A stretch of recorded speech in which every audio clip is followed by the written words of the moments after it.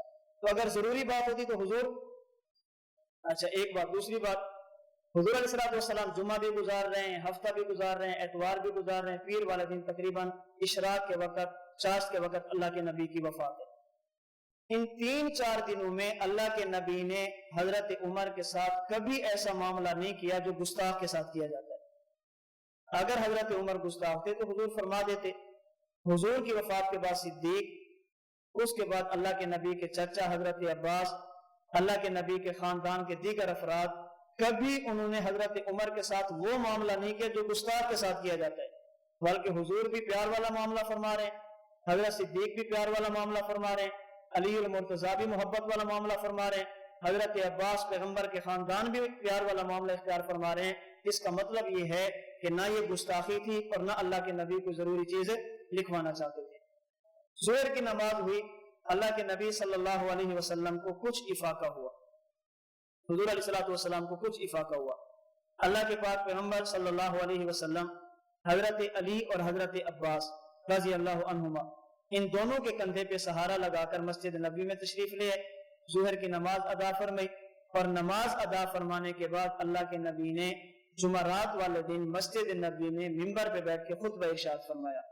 اس خطبے میں حضور نے جہاں اور بہت ساری باتیں فرمائی، ان باتوں میں سے ایک بات یہ بھی تھی کہ لوگوں میں نے اعلان نبوت کیا، لوگوں نے مجھے مال بھی دیا، لوگوں نے میرا ساتھ بھی دیا، لیکن تمام لوگوں میں سے جس شخص کے مال اور صحبت نے مجھے سب سے زیادہ فائدہ دیا اس کا نام ہے ابو بکر صدیق رضی اللہ تعالی عنہ۔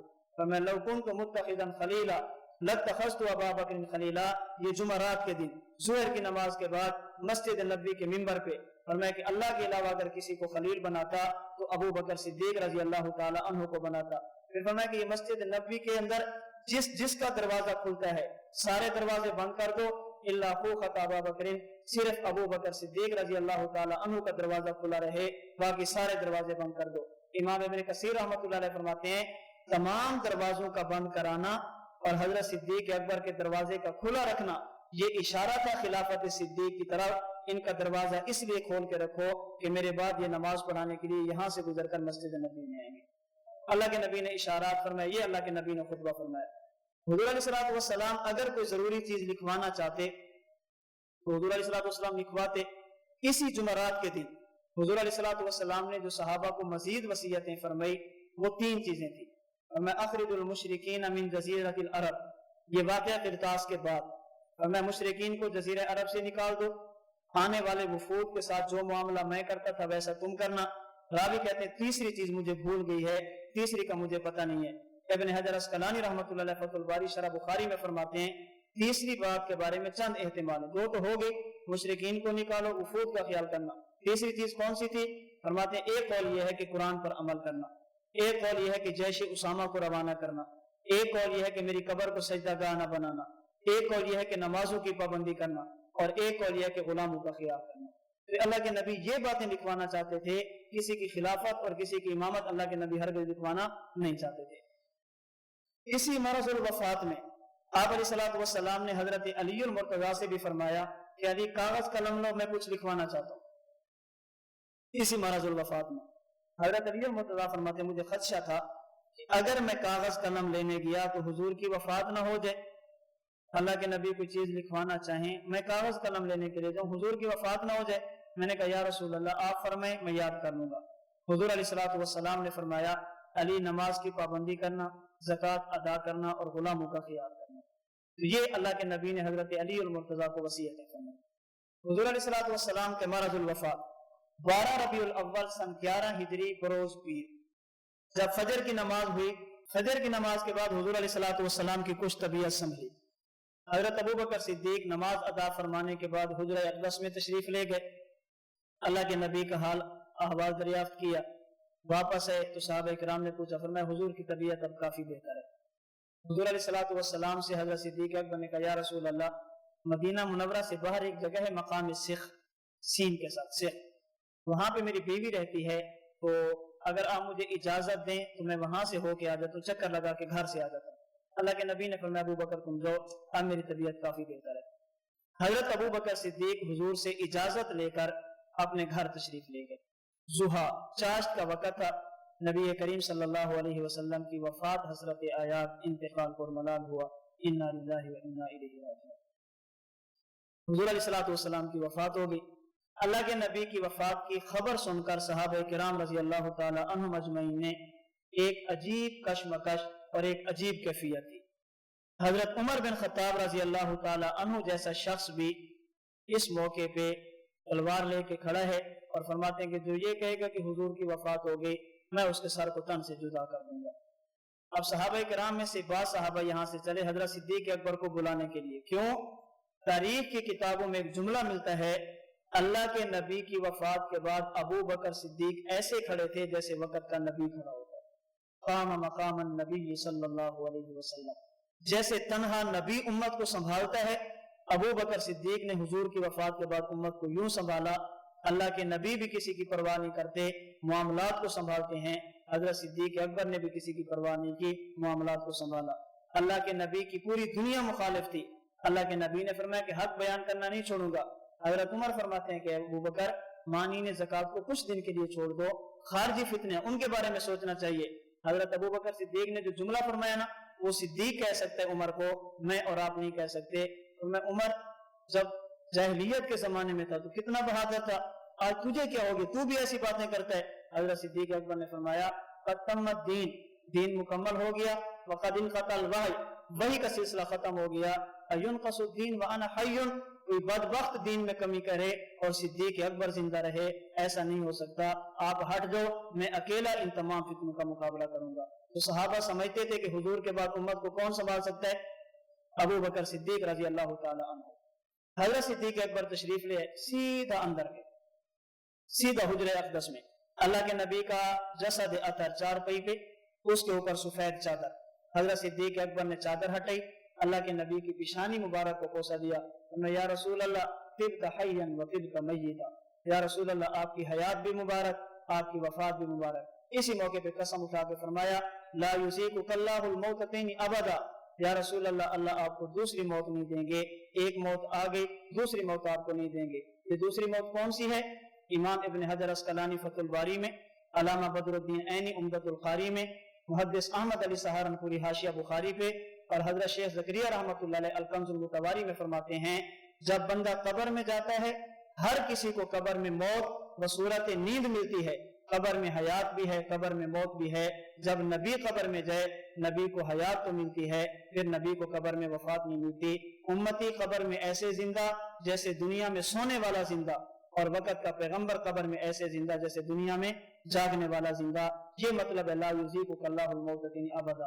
اس سے ایک اور مسئلہ آپ کو سمجھ آ جانا چاہیے۔ حضرت گنگوہی رحمۃ اللہ علیہ سے پوچھا گیا استشفاء عند قبر النبی یہ جائز ہے یا نہیں؟ استشفاء عند القبر، استشفاء کا مطلب کسی قبر پہ جانا اور جا کر کہنا کہ حضرت میرے حق میں دعا فرمائیں۔ ایک یہ ہے کہ قبر والے سے مانگنا، ایک ہے قبر والے سے دعا کرانا۔ یہ قبر والے سے دعا کرانا جائز ہے یا نہیں؟ حضرت گنگوئی فرماتے ہیں استشفاء عند القبر کا جواز عدم جواز موقوف ہے ایک اور مسئلے پر. وہ مسئلہ یہ ہے کہ قبر والا سنتا ہے یا نہیں. اگر قبر والا سنتا ہے تو دعا کرانا جائز ہے, اور اگر قبر والا نہیں سنتا تو دعا کرانا جائز ہے.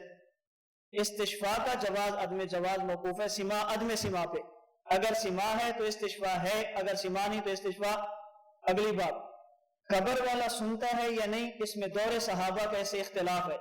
بعض صحابہ کہتے ہیں قبر والا سنتا ہے, اور بعض کہتے ہیں قبر والا نہیں سنتا. جب صحابہ کا اختلاف ہے تو جو سما کے قائل ہوں گے وہ استشفاء کے بھی, اور جو سما کے قائل نہیں ہوں گے وہ استشفاء کے بھی. اگلی بات فرمایا کہ قبر والا سنتا ہے یا نہیں, اس میں صحابہ کے دور سے اختلاف ہے اس صورت میں جب قبر والا امتی ہو. اگر قبر والا نبی ہو پھر صحابہ میں سے کسی ایک صحابی کا بھی اختلاف نہیں. حضور کی حیات پر بھی صحابہ کا اتفاق ہے, حضور کے سما پر بھی صحابہ کا اتفاق ہے.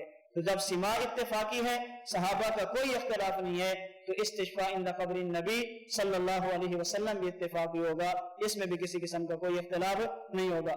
باقی رہا یہ مسئلہ کہ قبر والا سنتا ہے یا نہیں, دور صحابہ سے اختلاف کیوں ہے امتیوں کے بارے میں, اور نبی کے بارے میں اتفاق کیوں ہے؟ ہم کہتے ہیں اس لیے کہ امتی قبر میں ایسے زندہ جیسے دنیا میں سونے والا زندہ, نم کا نومت العروس, آپ حدیث پڑھ چکے ہیں. وہ قبر میں ایسے زندہ جیسے دنیا میں سونے والا زندہ, اور پیغمبر قبر میں ایسے زندہ جیسے دنیا میں جاگنے والا زندہ. سونے والا سنتا ہے یا نہیں اس میں اختلاف ہو سکتا ہے, لیکن جاگنے والا سنتا ہے یا نہیں اس میں کوئی اختلاف نہیں ہوتا. جاگنے والے کے کان ٹھیک ہوں, سما اتفاقی ہوتا ہے. پیغمبر قبر میں ایسے زندہ جیسے دنیا میں جاگنے والا زندہ, اس لیے نبی کا سما بھی اتفاقی ہے اور پیغمبر کی حیات بھی اتفاقی ہے. باقی مردہ سونے والا سنتا ہے یا نہیں, بعض سونے والے ایسے ہوتے ہیں آپ یوں بھی کریں تو اٹھ جائے گا, ایسے ایسے کر اٹھ جائے گا, اور بعض ایسے ہوتے ہیں کہ ڈھول بھی بجاتے رہے تب بھی نہیں اٹھتے. بعضوں کی نیند اتنی گہری ہوتی ہے کہ کھینچ کے بھی باہر پھینکے شاید تب بھی نہ اٹھیں, اور بعض ایسے ہوتے ہیں کہ تھوڑا سا دروازہ کھٹ کے تب بھی اٹھ جاتے ہیں. تو سونے والے چونکہ دو قسم کے ہوتے ہیں, بعض سن لیتے ہیں بعض نہیں سنتے, اس لیے صحابہ کرام رضی اللہ تعالیٰ عنہ میں ان کے اختلاف تھا. اب سمجھانے کے لیے استاد مثال دیا کرتے ہیں. صحابہ کے اختلاف تھا کہ قبر والا سنتا ہے یا نہیں. جس نے ابو جہل کو دیکھا اس نے کہا نہیں سنتا, جس نے ابو بکر صدیق کو دیکھا اس نے کہا سنتے ہیں. ان کا سما تیز ہے. ابو جہل کا ایسے جیسے دنیا میں جہاز ہوتے ہیں. جہاز دو قسم کے ہوتے ہیں, ایک اوپر چلتا ہے ایک زمین پہ چلتا ہے. سمجھ آ گئی؟ تو خیر فرمایا لا یصیبک اللہ الموت فین ابدا. اس کے بعد حضرت صدیق واپس ہے, باہر ہے, خطبہ دیا من کان منکم یعبد محمدا فان محمدا قد مات. صحابہ نے کہا وفات ہو گئی؟ فرمایا جی ہاں اللہ کے نبی کی وفات ہو گئی. غسل دیں گے؟ فرمایا جی غسل دیں گے. کون دے گا؟ حضرت علی, حضرت عباس, 2-3 بندے ہو, یہ حضور کو غسل دیں گے. اللہ کے نبی کا جنازہ بھی پڑھیں گے؟ یہ صدیق اکبر سے پوچھ رہے ہیں. فرمایا جی جنازہ پڑھیں گے. کیسے؟ فرمایا یکبرون ویدعون ویصلون. جائیں گے اندر, اللہ کے نبی کی چارپائی کو باہر نہیں لیں گے, ہم اندر جائیں گے, تکبیر بھی کہیں گے, اپنے لیے دعا بھی کریں گے, اور صلاۃ و سلام پڑھ کے واپس آ جائیں گے. حضرت امام ابن کثیر رحمۃ اللہ علیہ نے البدایہ والنہایہ میں اس پر یہ بات نقل کی ہے کہ اللہ کے نبی کا جب جنازہ پڑھا گیا, حضرت ابو بکر صدیق, حضرت عمر بن خطاب اور ان کے ساتھ مہاجرین انصار کی ایک جماعت یہ اندر گئے. فقالا السلام علیکم ایھا النبی ورحمۃ اللہ وبرکاتہ. انہوں نے صلاۃ و سلام کی صورت میں اللہ کے نبی کا جنازہ پڑھا, اور حضرت نبی کریم کا جنازہ تمام صحابہ مہاجرین اور انصار نے ادا فرمایا. کوئی ایک صحابی بھی جنازے سے پیچھے نہیں رہا. یہ بات صرف میری اور آپ کی کتابوں میں نہیں, یہی بات اصول کافی میں بھی ہے, یہی بات جلاء العیون میں بھی ہے, اور یہی بات مرآت العقول میں بھی ہے کہ اللہ کے نبی کا جنازہ صلاۃ و سلام کی صورت میں تمام صحابہ نے ادا فرمایا. کہ ایک صحابی بھی ایسا نہیں تھا جو صلاۃ و سلام جو اللہ کے نبی کا جنازہ پڑھا گیا اس میں.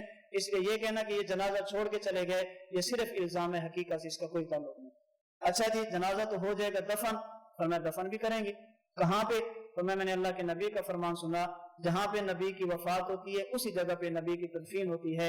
تو امی عائشہ صدیقہ رضی اللہ تعالی عنہا کے حجرے میں اللہ کے نبی کو کیا کریں گے؟ اب غسل کا انتظام بھی ہو گیا. اب حضرت صدیق نے بتا دیا چلو غسل دو اللہ کے نبی کو, جنازے کا بھی بتا دیا, دفن کا بھی بتا دیا. یہ سارا معاملہ چل رہا تھا. ایک شخص آیا, اس نے کہا کہ مدینہ منورہ میں انصار ثقیفہ بنو سیدہ, یہ بنو سیدہ ایک چھپر تھا جہاں پہ بیٹھ کر یہ مشورے کرتے تھے مسلمان. وہاں پہ بیٹھے ہیں اور خلافت کے بارے میں مشورہ ہو رہا ہے کہ خلیفہ کس کو بنے, خلیفہ کس کو بنے. حضرت عمر بن خطاب نے حضرت ابو بکر صدیق، ابو عبیدہ بن جرہ ان سے فرمایا کہ چلو کہیں ایسا نہ ہو کہ خلافت کسی ایسے بندے کے ہاتھ میں آ جائے جو خلافت کا اہل نہ ہو اور مسلمانوں کا نقصان ہو جائے، منافقین کوئی چال نہ چل جائے، وہ کوئی سازش نہ کر دیں۔ اب حضرت ابو بکر صدیق، حضرت عمر، حضرت ابو عبیدہ بن جرہ یہ مہاجرین کبار صحابہ یہاں سے چلے اور ثقیفہ بنو سیدہ میں پہنچے۔ جب وہاں پہ پہنچے، ہاں بھئی خلیفہ کس کو ہونا چاہیے؟ انصار نے کہا کہ ہم نے اللہ کے نبی کے دین کو سنبھالا ہے، ہم نے تمہاری مدد کی ہے، جائیدادوں تک کو تقسیم کی ہے، خلیفہ تو ہم میں سے ہونا چاہیے۔ حضرت صدیق اکبر کھڑے ہوئے۔ حضرت عمر فرماتے ہیں میرا دل کرتا تھا میں اٹھ کے بیان کروں، لیکن حضرت صدیق نے مجھے بٹھایا اور جو بات میں کرنا چاہتا تھا اس سے اچھے انداز میں صدیق اکبر نے فرمایا کہ مہاجرین انصار، مجھے اللہ کے نبی کا فرمان آج بھی یاد ہے۔ اللہ کے نبی نے فرمایا تھا کہ اگر دو وادیاں ہوں، ایک میں لوگ چلیں دوسرے میں انصار چلیں، تو میں انصار کی وادی میں چلوں گا۔ مجھے تمہارے فضائل کا اعتراف ہے، میں تمہارے فضائل کو جانتا بھی ہوں، سمجھتا بھی ہوں، اعتراف بھی کرتا ہوں، لیکن یاد رکھنا مہاجرین اپنے علاوہ کسی کو خلیفہ منتخب نہیں ہونے دیں گے۔ کیوں؟ اللہ کے نبی نے فرمایا تھا الائمۃ من قریش، جو امام اور خلیفہ ہوگا قریشی ہوگا، اس لیے اس معاملے میں تھوڑا سا غور کرو، ہم خلیفہ کس کو بنے اس پہ مشاورت کرو۔ انہوں نے کہا چلیں اس طرح کر لیتے ہیں، منا امیر و منکم امیر، ایک مہاجر ایک انصار، دو بنا لیتے ہیں۔ حضرت صدیق پھر کھڑے ہوئے، فرمایا کہ جس طرح ایک تلوار میں، ایک نیام میں دو تلواریں رکھنا ٹھیک نہیں، ایک اسلامی سلطنت میں دو خلیفے اور دو امیر المومنین بھی ٹھیک نہیں، ایک ہی ہونا چاہیے۔ اچھا اب کس کو رکھیں؟ تو حضرت ابو بکر صدیق رضی اللہ تعالی عنہ نے فرمایا ابو عبیدہ بن جراح اور عمر بن خطاب، ان میں سے جس کا جی چاہے آپ بیعت کر لیں، ان میں سے کسی کی بیعت کر لیں۔ تو حضرت عمر بن خطاب فرماتے ہیں میرے پاؤں کے نیچے سے تو زمین نکل گئی، بھی ابو بکر صدیق موجود ہو میں حاکم بنوں، اس سے بہتر ہے کہ میری گردن اڑا دی جائے، میں حاکم نہیں بننا چاہتا۔ جب یہ بات ہوئی تو مشورہ ہوا، جب مشورہ ہوتا ہے تو عموماً شور ہوتے ہیں۔ ابھی میں آپ سے کہوں کہ تھوڑا سا مشورہ کر لیں، آپ تو نہیں کہتے نا کہ چپ ہو جائیں اتنا شور ہوتا ہے، جب کہیں کہ مشورہ کر لیں شور تو ہوگا نا۔ جب یہ تھوڑا سا شور ہوا، حضرت عمر بن خطاب نے حضرت صدیق سے فرمایا ہاتھ بڑھاؤ، حضرت صدیق اکبر نے ہاتھ بڑھایا، حضرت عمر بن خطاب نے ابو بکر صدیق کے ہاتھ پہ بیعت کی۔ جب صدیق کے ہاتھ پہ بیعت کرنے کی دیر تھی، کوئی ایک انصاری صحابی بھی ایسا نہیں تھا جس نے اس موقع پہ صدیق کی بیعت نہیں کی، تمام نے بیعت کی۔ حضرت سعد کے بارے میں مشہور ہے کہ بیعت نہیں کی تھی، حضرت سعد کے بارے میں انہوں نے مشہور کیا ہوا ہے کہ انہوں نے بیعت نہیں کی تھی، جبکہ حقیقت یہ ہے کہ انہوں نے بھی بیعت کی تھی۔ مسند احمد میں یہ بات موجود ہے، حضرت صدیق اکبر نے جب یہ بات کی نا تو فرمایا دیکھیں اللہ کے نبی مہاجر تھے، تم انصاری تھے، اللہ کے نبی حاکم تھے، تم رعایا تھے، آج بھی مہاجرین میں سے امیر المومنین بنا دو، تم ان کے جانشین اور وزیر بنا دو۔ حضرت سعد کھڑے ہوئے اور میں ابو بکر تم نے بالکل ٹھیک کہا، انتم الامراء ونحن الوزراء، آج کے بعد تم بادشاہ اور تم خلیفے بنو گے اور ہم تمہارے وزیر بنیں گے۔ سیرت حلبیہ میں بھی ہے، اسی طرح تاریخ ابن جریر طبری میں بھی ہے، تاریخ ابن خلدون میں بھی ہے، اور سیرت المصطفیٰ میں حضرت کاندھلوی نے بھی یہی بات نقل فرمائی ہے کہ حضرت سعد رضی اللہ تعالیٰ عنہ نے حضرت ابو بکر صدیق رضی اللہ تعالیٰ عنہ کی بیعت کر لی تھی۔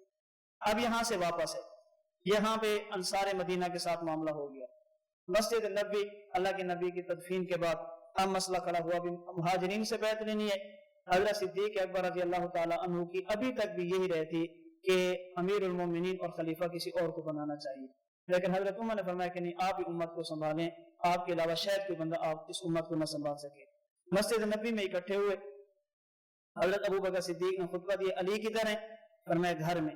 حضرت علی کو بلایا گیا، علی آپ چاہتے ہیں کہ امت میں انتشار ہو؟ فرمایا نہیں ابو بکر صدیق ہاتھ پڑھو، میں بیعت کرنے کے لیے تیار ہوں۔ پہلی فرصت میں علی المرتضیٰ نے حضرت صدیق اکبر کے ہاتھ پہ بیعت کی۔ یہ کہنا کہ حضرت علی المرتضیٰ نے بیعت نہیں کی تھی، مخالفت کی تھی، اس بیعت کو حق نہیں سمجھتے تھے، ہم کہتے ہیں اگر یہ بات ہوتی حضرت فاطمہ الزہرا رضی اللہ تعالی عنہا بیمار ہوئی اور کئی دنوں تک بیمار رہی، جو عورت حضرت فاطمہ کے گھر میں رہ کر ان کی عیادت کرتی، کھانے پینے کا انتظام کرتی، اس عورت کا نام تھا اسماء بنت امیس، جو بیوی تھی ابو بکر صدیق رضی اللہ تعالی عنہ کی۔ جب ان کا انتقال ہوا، جن عورتوں نے حضرت علی المرتضیٰ کی بیوی حضرت فاطمہ کو غسل دیا، ان میں ایک عورت ابو بکر صدیق کی بیوی بھی تھی۔ یہ جو تم کہتے ہو نا وصیت، حضرت فاطمہ نے وصیت کی تھی کہ میرا جنازہ رات کو اٹھانا تاکہ کسی غیر محرم کی نگاہ بھی میری چارپائی پہ نہ پڑے، یہ وصیت حضرت حسن اور حسین تک پہنچانے والی ابو بکر صدیق کی بیوی تھی۔